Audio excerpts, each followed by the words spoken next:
Welcome everyone. Today we have our another new episode, and we have our world famous speaker, Professor David Schumacher, Professor Edward, Mr. Marshalls, Mr. Adam, and Professor Paul.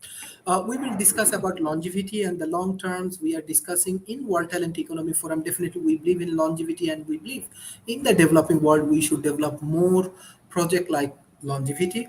And especially, we request all of the global community we should invest more in modern scientific research. And definitely, we will learn a lot of things from today's discussion. First of all, I want to give chance Professor David Schumacher.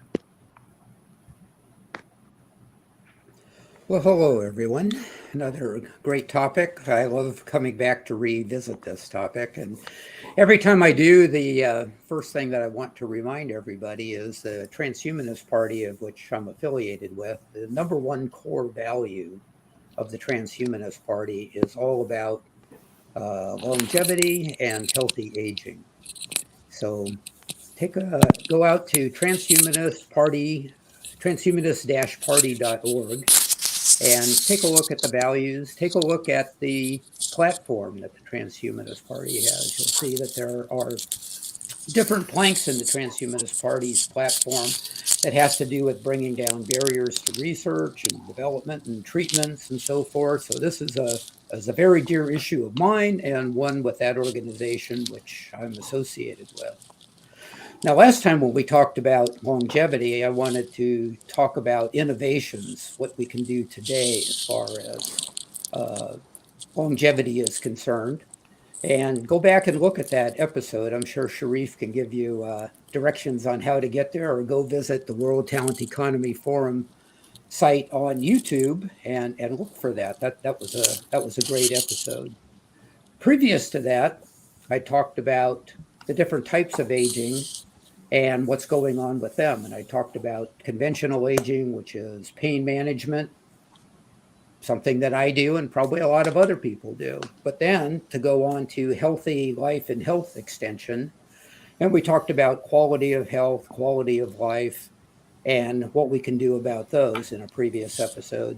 And then in other previous episodes, I've talked about the science and technologies of radical life extension, breaking the 120 age barrier and beyond. So there's many different facets to that, but this time I thought I would try yet a different approach and talk about something fundamental. Why even consider longevity? Why even consider living longer and healthier? I mean, I think that is really the basis of the discussion. If there's no why, then the rest of it is just all academic at that point.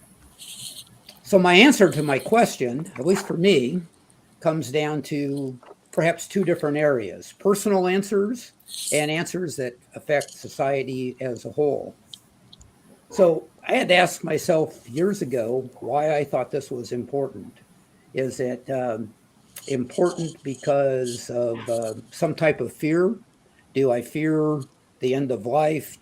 What is there something that's fear-based? We humans tend to be biased in that direction and look towards fears more than towards opportunities. So examining myself, I really found the fear that I probably operate out of is something called fear of missing out. So what does that mean? That means that as I think back, ever since I've been about 10 years old, I've been one of those kind of people that always wants to know what's over the next hill, what's around the next corner, what's coming next. And then once I get over that hill or around that corner, there's another hill or a corner that I want to look around. And I'm not content to just say, wow, this has been a great ride so far, and I'm ready to be done. I have this intense curiosity and a bit of sense of adventure. Now, your personal reason may be different. We're all different human beings, and that's just great. But perhaps if it's out of a fear that you're dealing with, maybe you can reframe that fear into something that I think is a bit more positive. So there's my personal reason. But then I look and say, maybe personal reasons can be selfish. Maybe I want something to the exclusion of someone else, and I felt like I needed to deal with that. So I looked at what's the societal impact. And I already said that humans tend to be fear-based.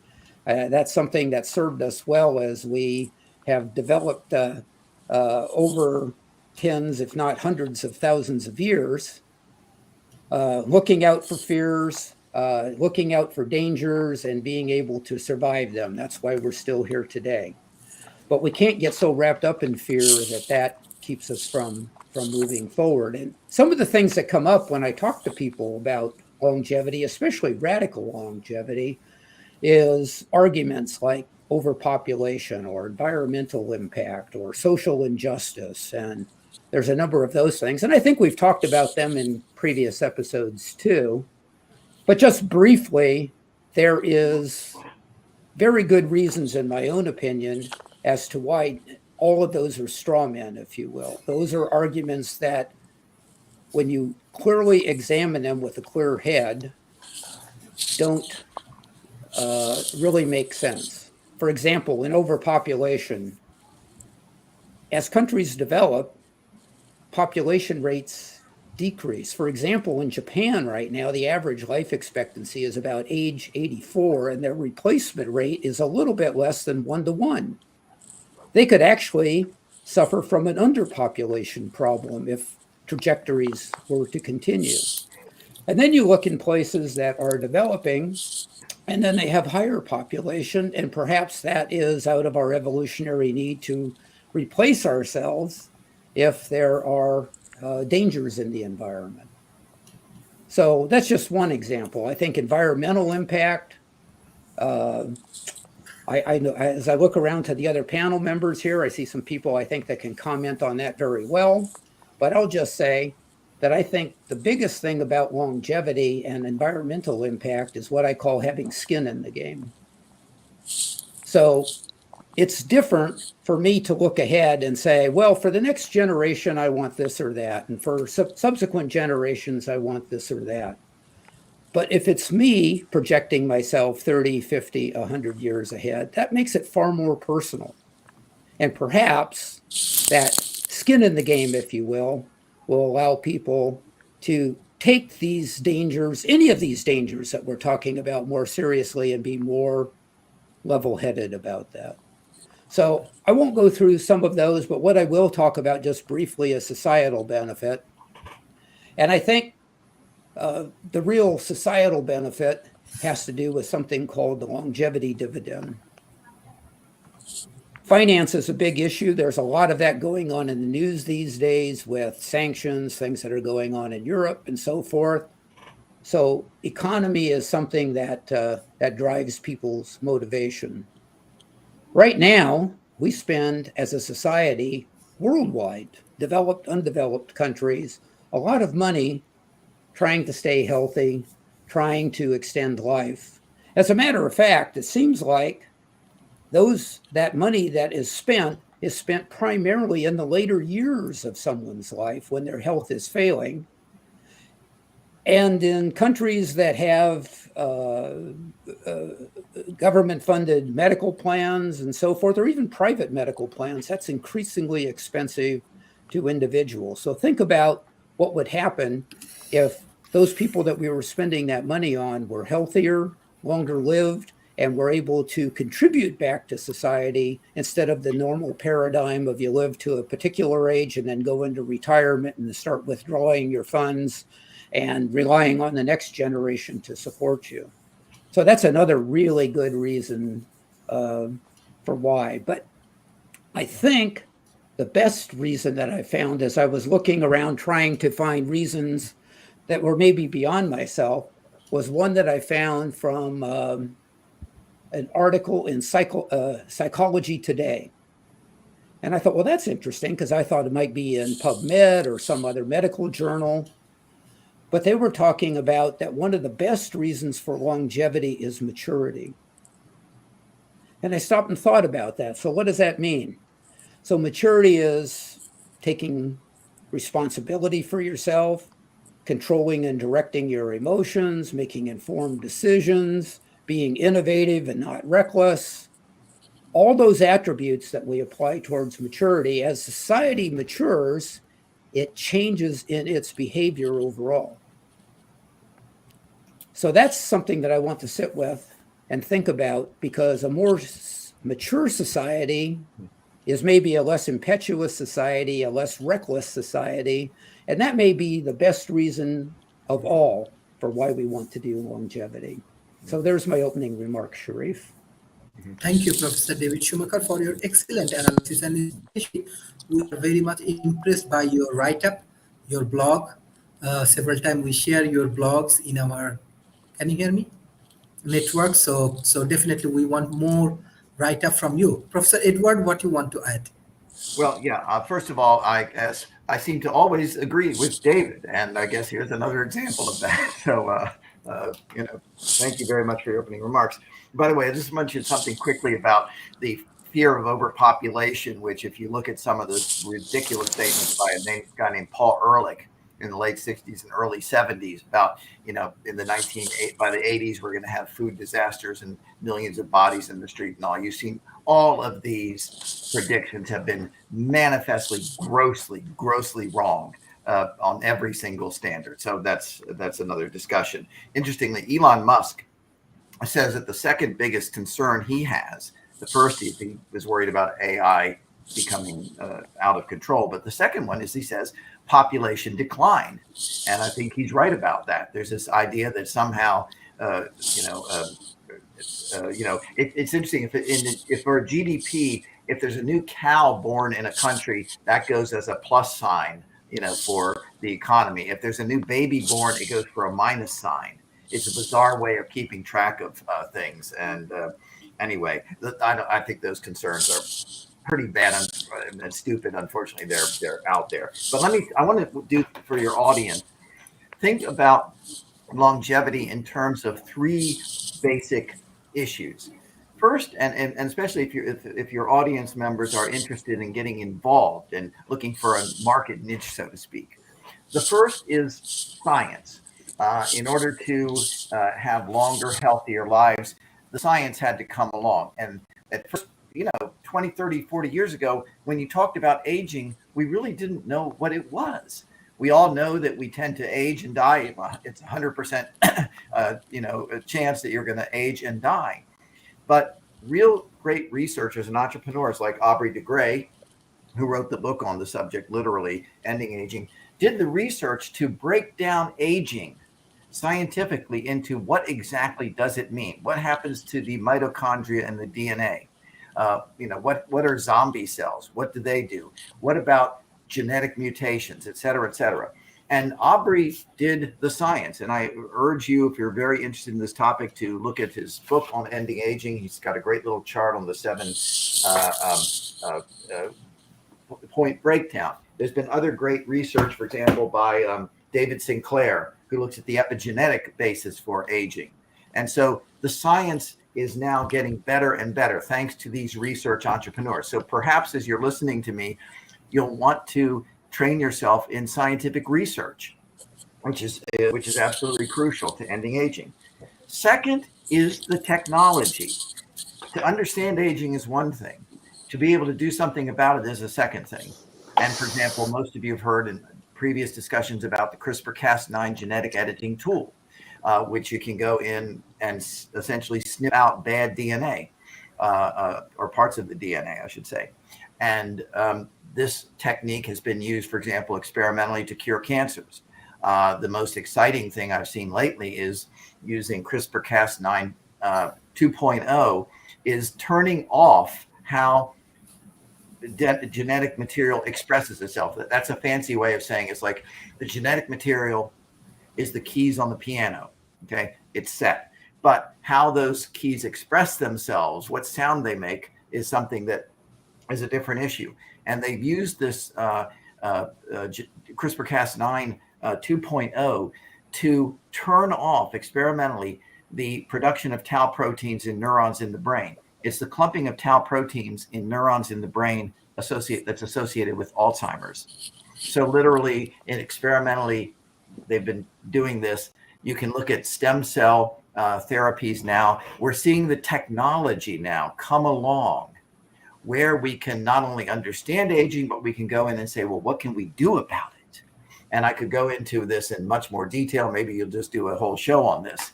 The technology also to monitor, basically wearable or injectable diagnostics to monitor in real time our health and so forth, to make sure that if we're about to have a heart attack, maybe we can head it off. I have a friend who's a cardiologist, and we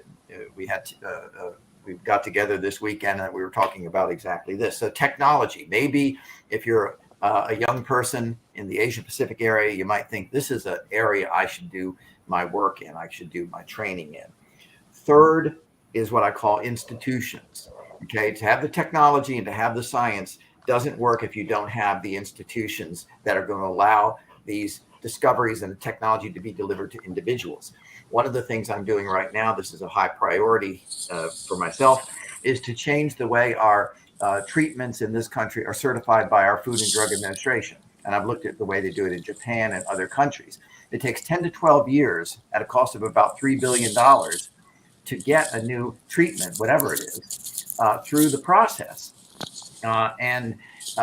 This process was set up in 1962. There's been a lot of changes and amendments, but it still doesn't quite work with the new ways of testing products and so forth. So we need that kind of reform. We have to look at the ways that we did this sort of certification. We have to look at how we do insurance and how we do mandates for healthcare. This is a problem as well. And I could go into all the horrors of how systems around the world are dysfunctional, how they really are sick care systems, not healthcare systems. And that's a big problem too. The fear, hold on, sorry about that. Fear indeed is an interesting problem, because there was a Pew survey done, I think it was in 2015 or 2016, that showed a lot of people, in fact, are scared, for example, that that any kind of new technology that prevents aging is going to be inequitable, meaning that, well, only the rich people will get it. Well, this again is a silly argument, because 15 years ago, you might say, well, only the rich people would get a smartphone. Guess what? 87% of American adults now have one. That's what happens with technology, is it starts off clunky and it helps a small group of people, and then it gets better and better and cheaper, and everybody has it, like what we're doing literally right now. Okay. But the other thing is, we need to have a system that unleashes the entrepreneurs. Are you listening to me, my Asian Pacific friends? We need the entrepreneurs who are going to be the Steve Jobs to come up with systems of delivering healthcare, or making it healthcare rather than sick care, of bundling these technologies together, just like entrepreneurs did with communications and information revolution.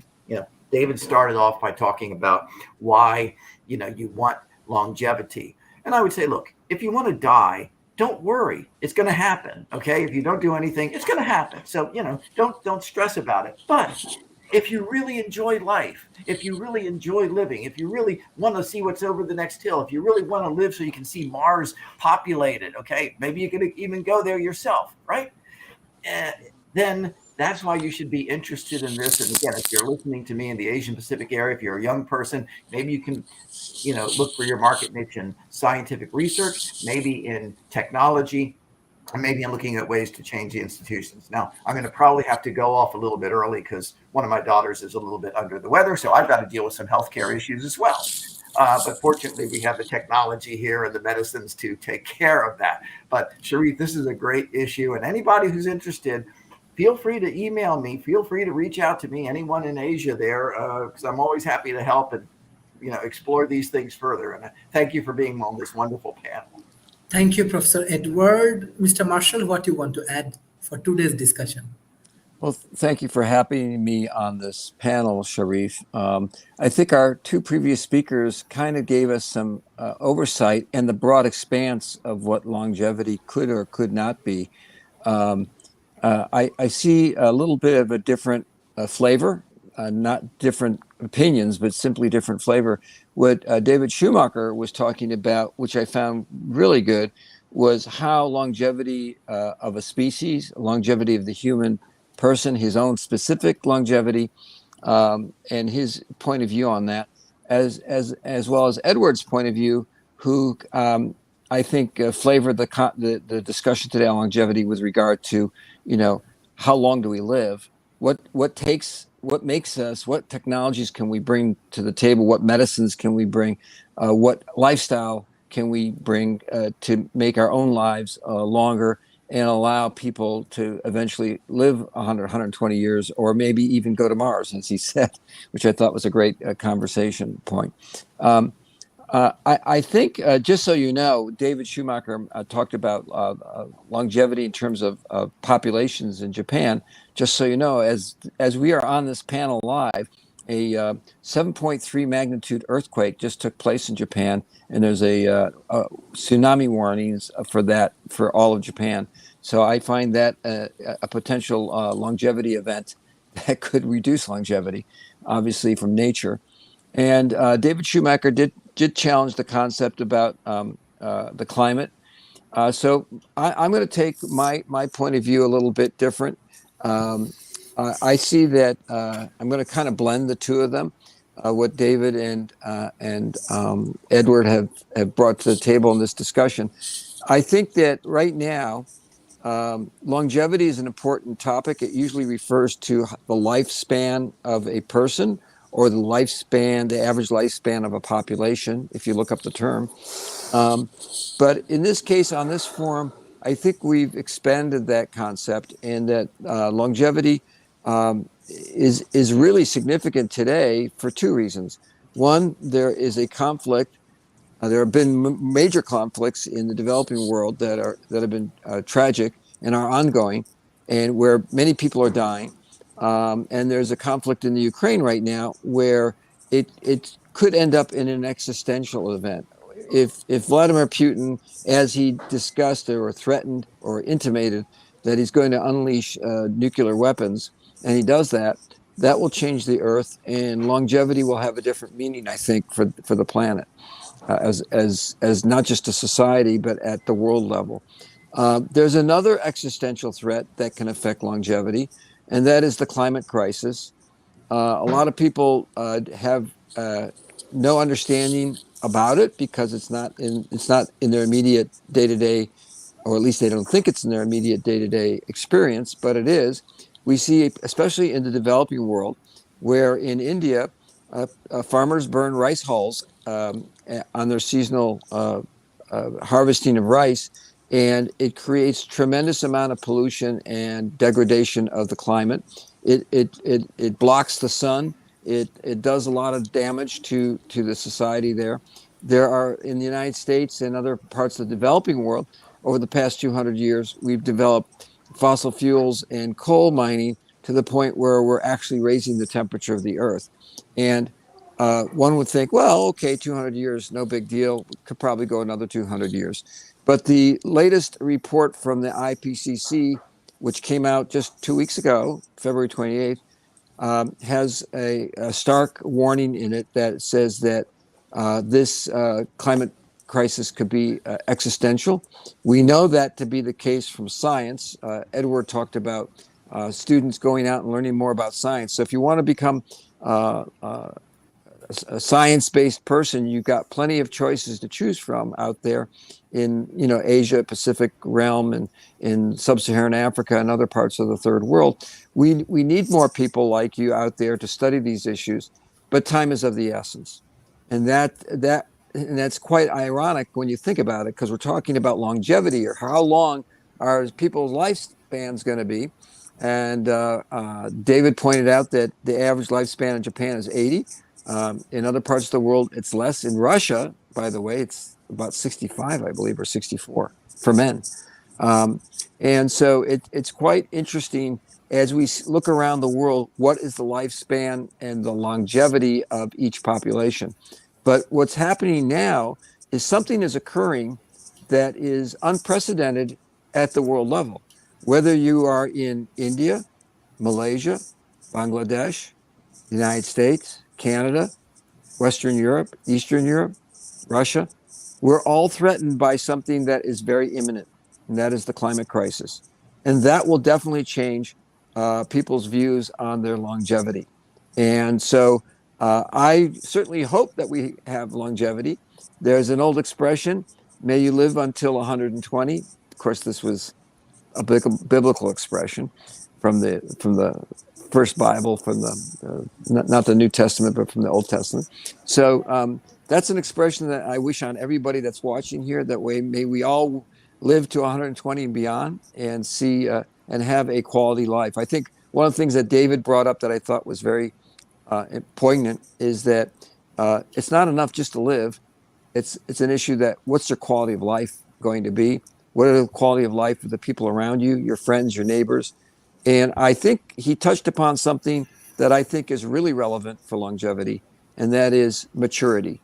And maturity really is a term that is not just about wisdom, but it's about that you have the sensibility to know when you're wrong, and the sensibility to acknowledge it, and the sensibility to do something about it.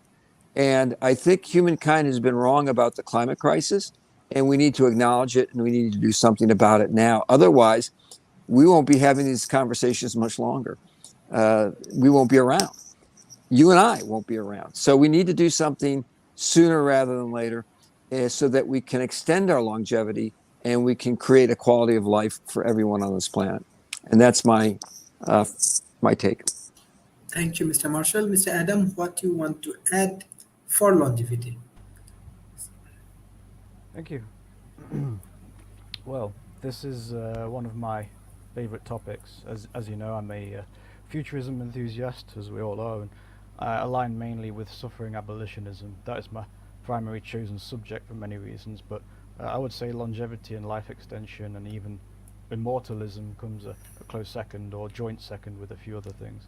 But yes, admittedly, I have a few existential fears or phobias.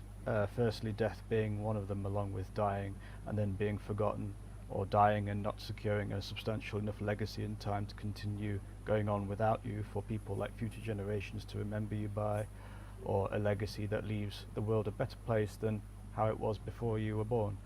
Secondly, suffering or extreme suffering being another one, and thirdly, non-existence or abyssal nothingness being another one still. And I know nothingness is a paradoxical, because even nothing is a kind of something, and paradoxes and eternities are also quite frightening concepts as well. If eternity is real, if it exists, does that mean that somewhere out there some life form is suffering for an eternity for whatever reason? If so, then post-humans will need to dispatch rescue missions in the extreme far future. But anyway, longevity is a really compelling subject, because it goes from something earthly and realistic, like indefinite biological lifespans, like with re-engineering telomeres, all the way up to the more otherworldly and even messianic, fantastical ideas such as full-on, proper, actual and literal immortalism, which is one of the interesting ways that transhumanism and theology and mysticism touch, or make contact, overlap, even if just by a bit. In the television show Breaking Bad, the main character, Walter, explains how he's in the empire business, which contrasts with many other characters who are in the business for the money, which we could describe as the money business or wealth business. So I was thinking about that and how we could use the term legacy business in connection with topics such as longevity. So we could use the term legacy business to cover two main goals: being longer lived with extended lifespans, and then also being remembered, or indeed brought back to life, or finding people again that were once lost to death already before, which is more of the fantastical, ultra-speculative hyperfuturism again. And that is one of the reasons I found Ray Kurzweil quite interesting, as well as his motivations for doing what he does. I remember in his documentary Transcendent Man, I think it was in that film, where he described his father, who passed away of course, obviously, and went into how much he missed him and dreamt about how he could bring him back, his father, using photographs, letters, documents, his music, which he composed because he was a musician, all these bits of him, units of his being, units of his personhood, to reconstruct him, eventually using AI and or supercomputers, which is a real forward-looking dream, of a very touching one.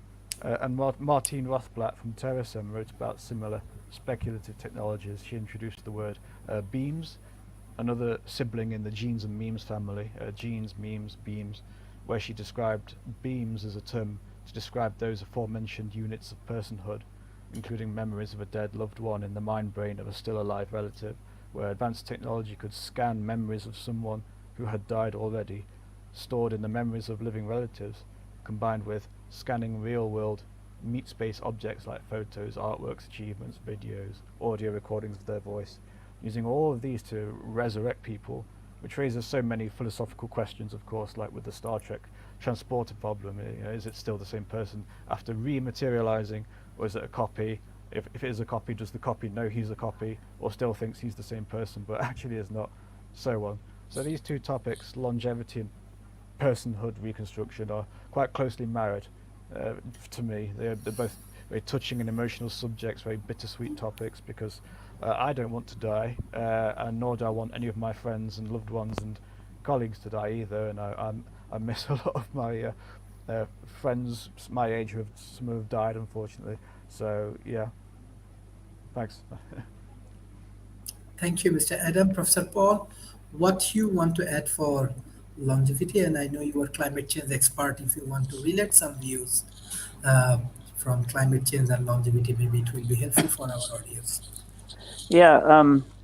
First of all, I like the idea that, we don't really do healthcare, we do sick care. I mean, this really came out in the pandemic because, one of the things that was never really stressed by the medical community is the importance of, trying to, be as healthy as possible. And then the outlook, from getting the pandemic, getting coronavirus, is much more favorable. It's much better, and simple things like exercise and vitamin D is very important for building immune system and your frame of mind. Mind over matter sort of thing. It was all of the press and big news was on the mortality and morbidity of the disease as opposed to how one could stay healthy when getting the disease if you did. For example, death rates in the U.S. were extraordinary high, and probably the simplest reason for that is the very, very poor health of Americans in general. The obesity epidemic, et cetera, et cetera. The prevalence of diabetes and lack of general health, is very, very crucial for, morbidities for any disease, not just any disease, but, life expectancy. It's interesting in the, Bible because it does actually state that the sort of, the age, the theoretical longest one could live was about 120 years, which is confirmed by the science at the moment from, as we get cell division and the shortening of telomeres, eventually they're too short to function and the person dies. So about 120 years is a theoretical limit for humans. And what's interesting in the Bible is that years ago, I hadn't read it, and I read it from cover to cover in about 4 or 5 days, and I took a lot of notes. One of the things I noted was the purported age of people in the Bible. So people that appear early on in the Bible, they would purportedly live for 600 years, 700 years, and then that number, as you continued reading, that number would progressively decrease.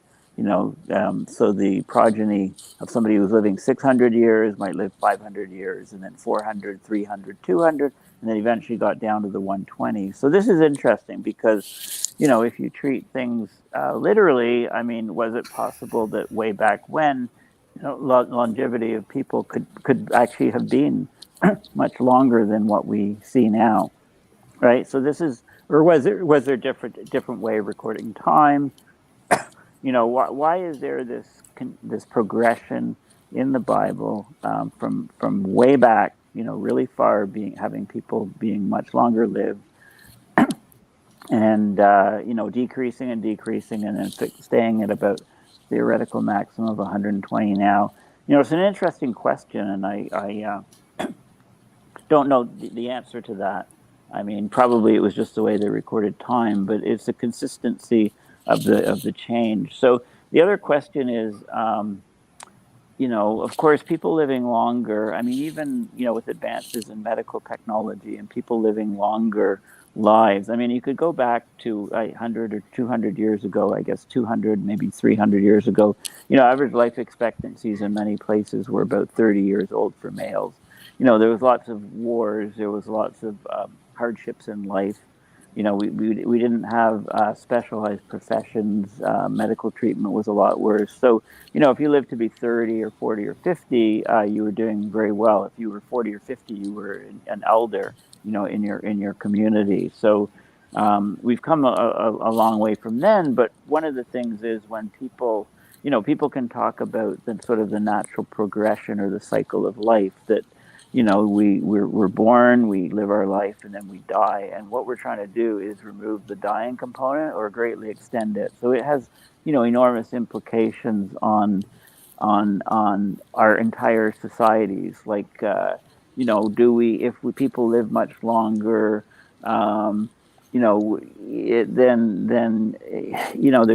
huge changes, huge societal changes. Like one of the things, for example, would people, if people lived much longer, would people be willing as young people, to go and fight wars for older people? I mean, that's basically what war is, right? We have a lot of the political leaders are very, very old, and they get the young people, 16, 17, 18, they send them off to wars to fight. I mean, would those young people, if they realize that they could live to be, hundreds of years old as opposed to, 60, 70, 80, would they be willing to go and fight wars? But then on the other hand, one could argue that with great longevity, there would be a lot more wars than what we have, because there would be, huge, much greater conflict I mean, wars are fought over resources and things, and resources could be severely strained of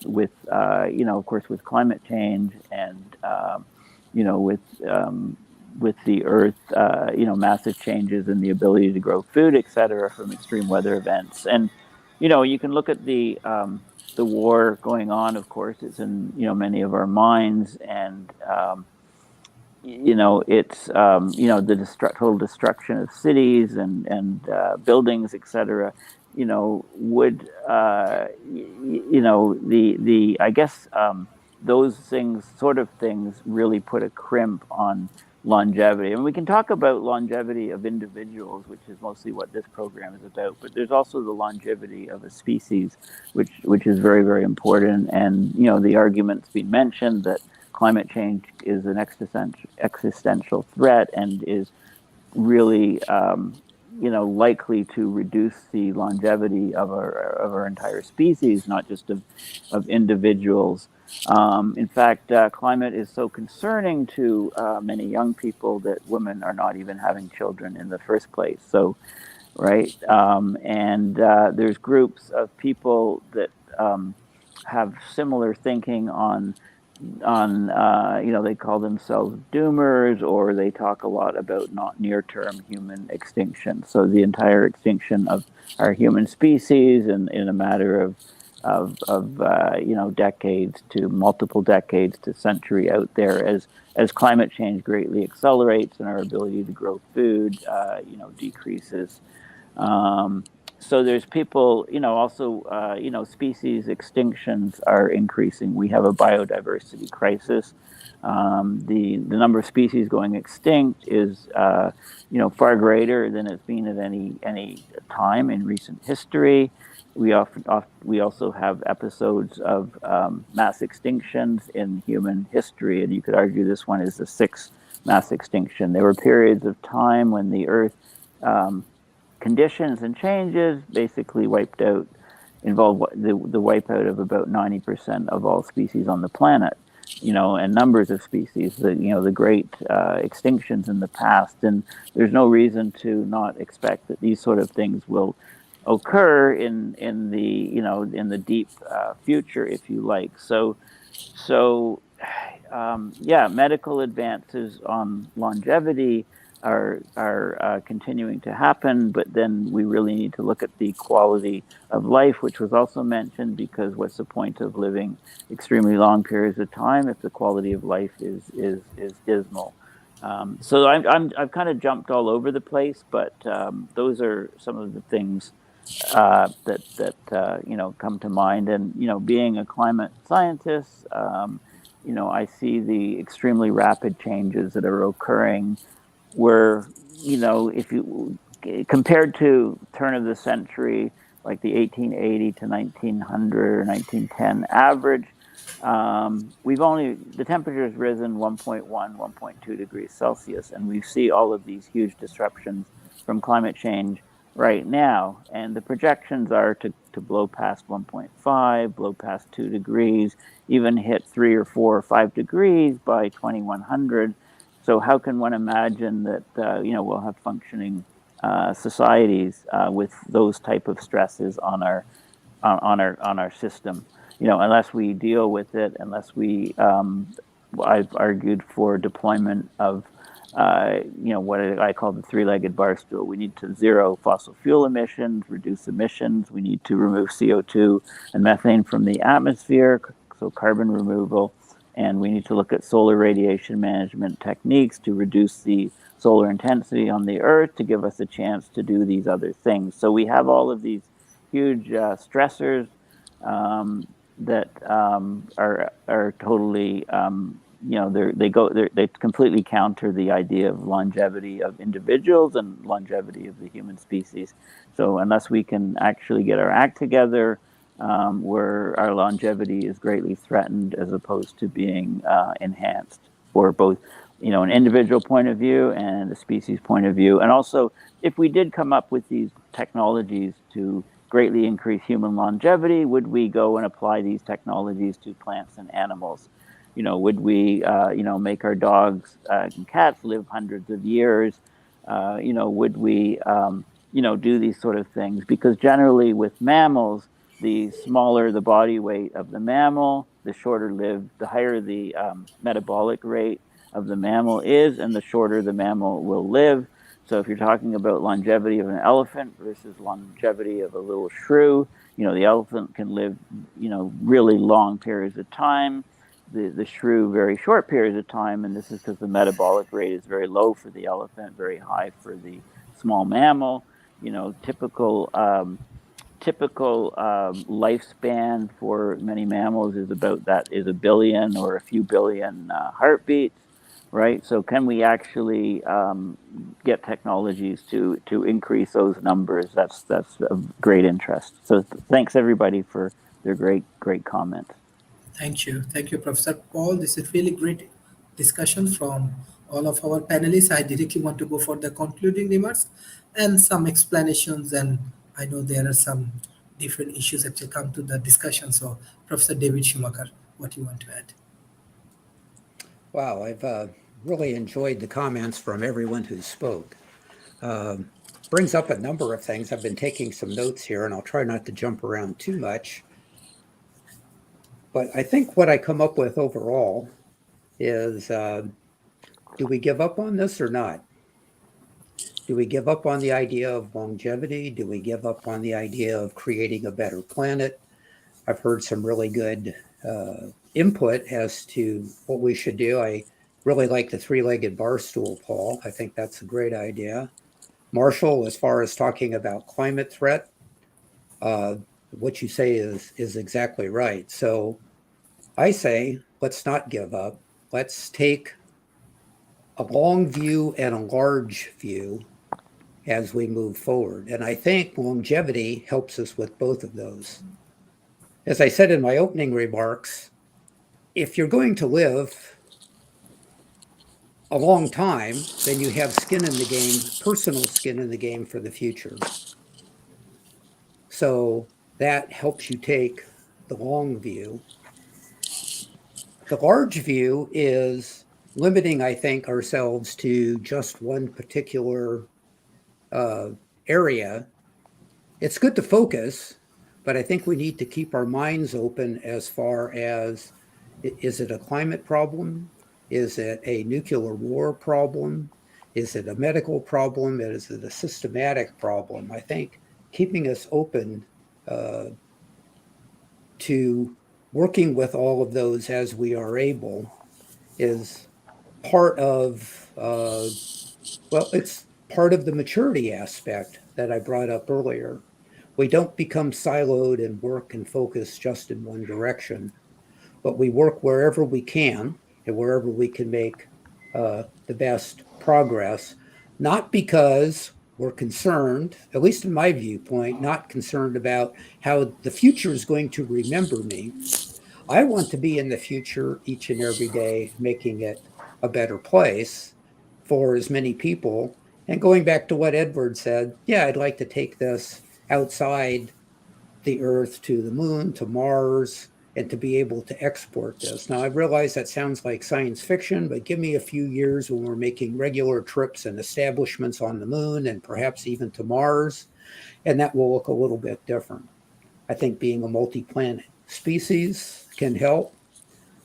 Not only will it help by putting humans in various places, making it harder for us to make ourselves extinct, but I think every time we open ourselves up to new problems, how do we live and survive on the moon? How do we live and survive on Mars? How do we live and survive in space in general? Helps us because we're opening our minds back to that larger view on how to solve problems. And sometimes we'll solve a problem in one area that we realize can be applied to another area. So take the long view, take the large view, let's be mature about this, and let's make a difference as we move forward. Thank you, Professor David Schumacher, for your excellent comments. Mr. Marshall, what you want to add as a concluding remarks, and if you want to add any more comments on climate change and life extensions, you can. Thank you, Sharif. Just to follow up on what David said, and I think he's hit as the proverbial nail on the head. The approach is skin in the game. We all have skin in the game as long as we're alive and on the planet, or off planet for that matter, if we look that far forward. I think that I'm just going to, my concluding remarks is to state what we are doing, what our group is doing, and we're collaborating with the World Talent Economy Forum to do this, is we have practical solutions to address climate change. And we are, our mission is climate restoration and climate repair. And it's not just one technology or one approach. There's a multiplicity of things that have to be done. No one person can do it all, so we need all hands on deck. And that's why we believe that following the Sustainable Development Goals of the United Nations actually address issues about longevity, about climate change. All these 17 goals of the climate, including lowering poverty, creating equality, all those issues are tied to climate change. They're tied to the climate crisis that we have. And if you read the documents and the protocols and the requirements to meet those goals, they're all pretty much formulated around different issues, as David pointed out, that it's not just one solution, but it's a multiplicity of solutions. But our group is following we have of the 17 sustainability development goals, we meet 14, we've been told, by the EU climate bond taxonomy, the people that issued climate bonds in the Europe. And that's an important issue, but we're trying to strive for more. Always strive for more. So my concluding remarks are, if you're watching this forum and you are interested in any of these topics, whether you want to go into medicine, become a climate scientist like Paul, or develop the concepts that Adam and Edward pointed out in this forum, you need to participate. So my advice is join the World Talent Economy Forum. Look to this forum for people to connect to, especially with Professor Sharif and his talented people, so that we can actually all make a difference and increase our longevity. Thank you. Thank you. Thank you, Mr. Marshall, for your continuous support for World Talent Economy Forum. Mr. Adam, What you want to add as a concluding remarks for today? Thank you, Sharif. I liked how Edward and Paul mentioned sick care as opposed to health care. It's runaway iatrogenics that has gone out of control there. I do think that, unfortunately, we are in the age of the anti-Hippocratic oath, sadly. And I like Paul's use of the Bible and what was said in there regarding this subject, like with Methuselah, who was purported to be 969 years old.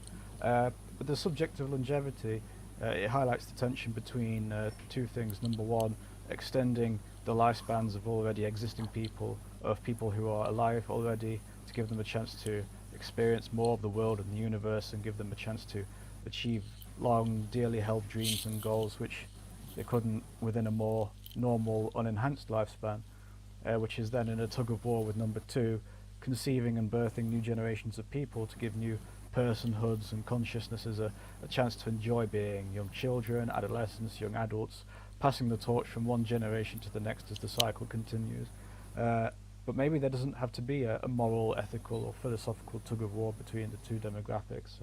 Maybe there is, or there could be, enough room for those who want to keep on living longer and longer, alongside those who want to just live a normal lifespan and continue having children, grandchildren, great-grandchildren, and even a third demographic of parents, grandparents, and great-grandparents who then all want to radically enhance lifespans.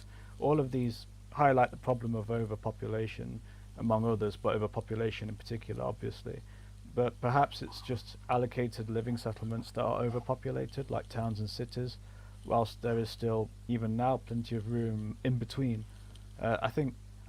We talk about colonizing the moon and Mars and terraforming eventually the moon, Mars, Europa, and beyond, but there is still plenty of room on Earth left which advanced engineering and architecture could take advantage of.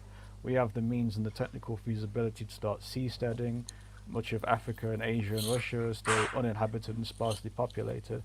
And even in the sky, we could have floating cities in the sky, skysteading. It used to be quite a popular trope in sci-fi and fantasy, but seems to be forgotten about in practical futurism. But I think we still need a revolution or a paradigm shift to happen so that we have a strong enough foundation to start implementing these kinds of projects on, because we are still in the age of competition, oil, fossil fuels, war, corruption. So if we were to start these kinds of projects within the current paradigm, it would be disastrous, and gaps between classes and demographics would continue to grow, I think. Thank you.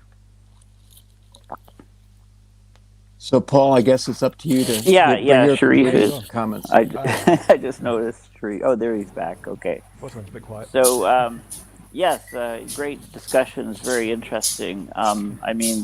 There's the idea, let's say there's two friends. One of them's expected to live maybe 5 more years and the other one 15 more years. So after 5 years, the first one passes away.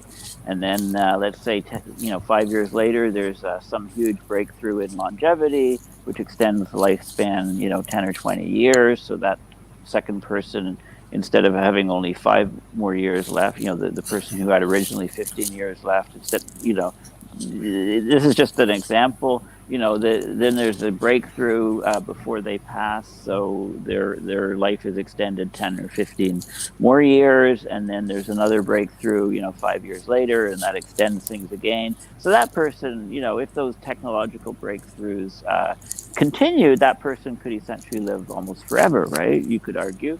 So if people would live forever on this planet, then presumably you would do the same thing for many animal and plant species. And then that would negate the necessity for people to be born, right? Because you're going to run out of space. You can sure colonize the moon, Mars, keep going, seasteading, have floating cities, et cetera, et cetera. But eventually, if people live forever, then that would negate the necessity for birth.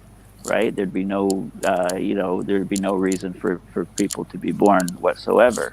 So then, if something came along, some massive disease or pandemic or asteroid impact, etc., took out a lot of people, then people would the species would just vanish because there'd be no reason for birth. That the evolution would not include births anymore. So those are kind of you're basically when you're talking about making longevity and having incremental increases in longevity, because of technology, et cetera, you're talking about a complete changing of the order of nature, if you like, the cycles of nature. So, it can get very, very philosophical to look at these sort of things. But like anything else, humans are always innovative. We're always trying to discover new things. We're always trying to improve things.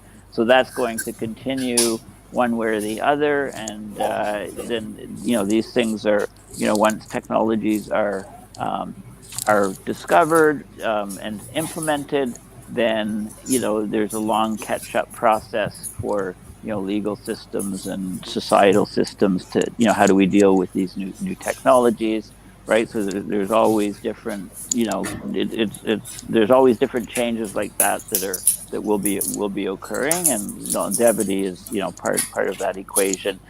There was a French philosopher, Jacques Ellul, who talked all about technologies and how we're not really in control of a lot of technologies. Like, we develop technologies, they're implemented, they're used widespread. Society changes, and we have to just continue to invent new technologies or new systems to deal with what we have. So we're not really, once a new technology is developed, it's going to be used somewhere or other, and if it's one that people like, it's going to become widespread. So it's actually, we're not in complete control, as a species, as to the directions that we're heading. So anyway, great discussions, and just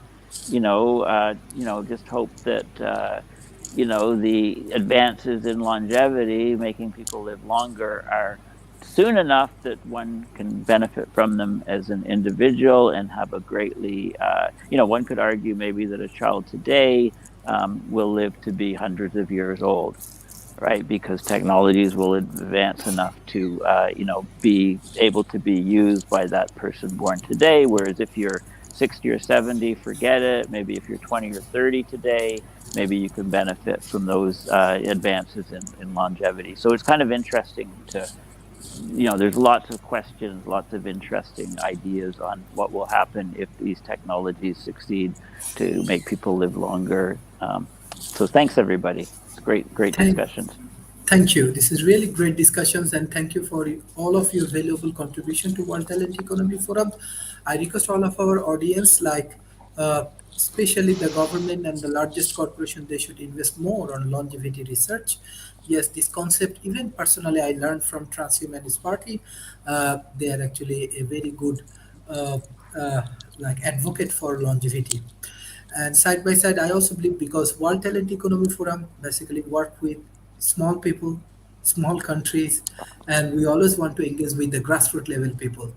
So that is our objective. So next week we have our special episode for World Water Day.